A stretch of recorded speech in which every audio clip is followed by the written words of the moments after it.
Welcome back to the series of sessions on advanced concrete technology. We were discussing module 2 fresh concrete. In this session we will be discussing procedure of concreting. The steps involved in concreting are batching, mixing, transporting and placing, compacting, curing and finishing. In batching, we will be taking the constituent as per the mix design. In mixing, all the constituents are mixed together in order to form a uniform and homogeneous mixture. Then the mixture is transported and placed, avoiding the segregation of the constituents. Then it is to be properly compacted in order to expel the air entrapped during placing. After that, it has to be finished properly and cured for the required amount of time so that water evaporated due to the atmospheric conditions does not negatively influence the strength of concrete. Batching is the measurement of materials required for concreting. It can be done in two different ways, that is volume batching and weight batching. In volume batching, the ingredients of concrete, that is cement, fine aggregate and coarse aggregate, are measured by volume. For convenience, a gauge box made of wooden planks are used for the purpose. The gauge box is having a volume of 35 liters, that is the volume of one bag of cement. Once the dry ingredients are taken, we can take the amount of water required for concreting. The amount of water is specified using the water cement ratio. Minimum water cement ratio is 0.38 and maximum water cement ratio is 0.55 as per the IS code provisions. Let us consider, say we have considered a water cement ratio of 0.5. Then the volume of water to be taken for concreting is half the volume of cement. Okay. However, volume batching is not preferred for large work because of the property of bulking of fine aggregates that we have already discussed when we discussed the properties of fine aggregates. Fine aggregates, when contain some amount of water, there will be bulking or increasing volume of the fine aggregates, and that will give a wrong indication of the volume of fine aggregates. Hence, due to the bulking of sand, batching by volume is not preferred in large concreting works. Nowadays, weight batching is one of the most commonly adopted batching methods. In weight batching, we will be having a weighing platform where the ingredients are weighed in correct proportion. In large sites, we will be having batching plants where there will be silos to store the cement. That is, silos will be the airtight containers where we can store cement without disturbing it with the atmospheric moisture content.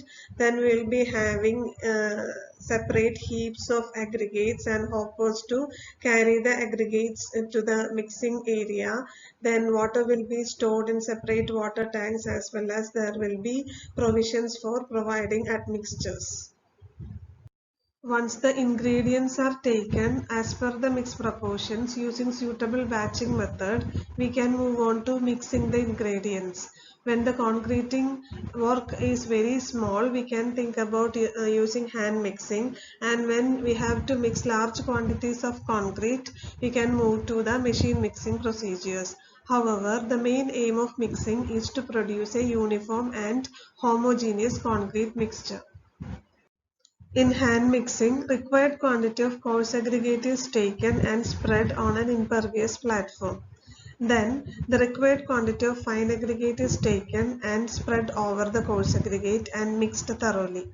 After that, required quantity of cement is taken and spread over the mixture, and all the dry ingredients are mixed together.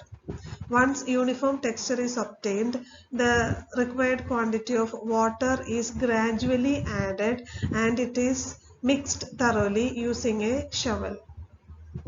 The mixing can be continued up to a maximum of 6 to 8 minutes. This type of mixing is adopted for small concreting works. When the quantity of concreting to be done is large, it will be difficult to do the mixing by hand. So we will be moving on to the machine mixing. For the machine mixing, we will be using a drum, rotating drum as well as a hopper. All the ingredients will be put in the hopper and it will be transferred to the drum. The drum will be able to rotate as per the requirements. So here first of all we will be placing the coarse aggregate and fine aggregate together into the drum and it will be rotated say 4 to 5 times. Then it will be mixed. After that cement also will be placed inside the drum and again around 5 rotations will be given. Thus a dry homogeneous mix will be prepared. After that the required quantity of water is gradually added and the mix is rotated for around 2 to 3 minutes, that is around 50 rotations, until a homogeneous concrete mixture is obtained.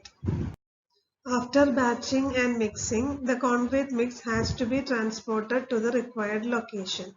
When the concrete work is very small, we can think about transferring the concrete mixture into iron pans and the worker can take it by hand to the required location. As the quantity of concrete increases, use of wheelbarrows or hand carts can also be employed. In large construction sites, concrete will be transferred from the place of mixing to the place of concreting through chutes and belt conveyors as well as through pipes and pumps. During transportation, special care has to be taken to avoid segregation of aggregates from the uniform concrete mixture. Before placing the aggregates in the formwork, special care has to be taken that the formwork is properly cleaned and greased. While concreting the foundation, the shuttering will not be provided at the bottom position. In that case, soil bed should be compacted well in order to make it free from loose soil. While placing the concrete, special care has to be taken to avoid segregation. So it is always recommended that the placing height should not be more than 1 meter. Once the concrete is placed inside the required volume, it has to be compacted well because during placing, air will be entrapped inside the concrete. Researchers show that the entrapped air decreases the strength of concrete up to 30%. This entrapped air has to be removed and it can be done by proper compaction. Compaction can be done with the help of hand as well as using machines. Hand compaction can be done by the method of ramming, tamping or spading with suitable tools. In ramming, we will be using a wooden plate attached to a wooden rod. This method is adopted for compaction of floor areas. Then the tamping can be done using steel rods of say 16 mm diameter and suitable length. This method is adopted for beams. Then considering the spading methods, we will be using spades to spread the concrete as well as compact the concrete. This method is adopted for slabs. In certain cases, hand compaction may not be possible, such as when the volume of concreting is very large or peculiar sections are to be compacted, hand compaction may not be possible. In that case, we can think about machines for compaction. Such machines are called vibrators. Vibrators reduces the friction between the particles and set motion of the particles. As a result, the entrapped air will be removed and the concrete will be properly compacted. The advantage of vibrators is that the amount of water cement ratio can be reduced without compromising the strength of concrete.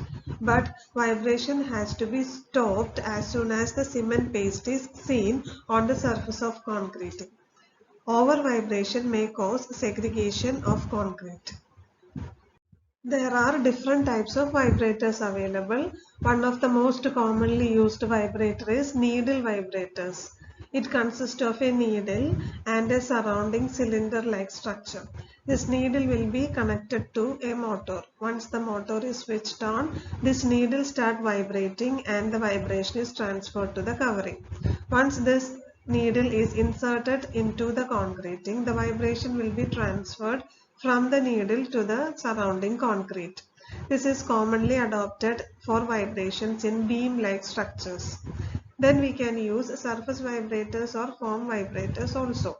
Surface vibrators are preferred in large areas like slab-like structures. An example of a surface vibrator can be seen in the picture. Then we have foam vibrators.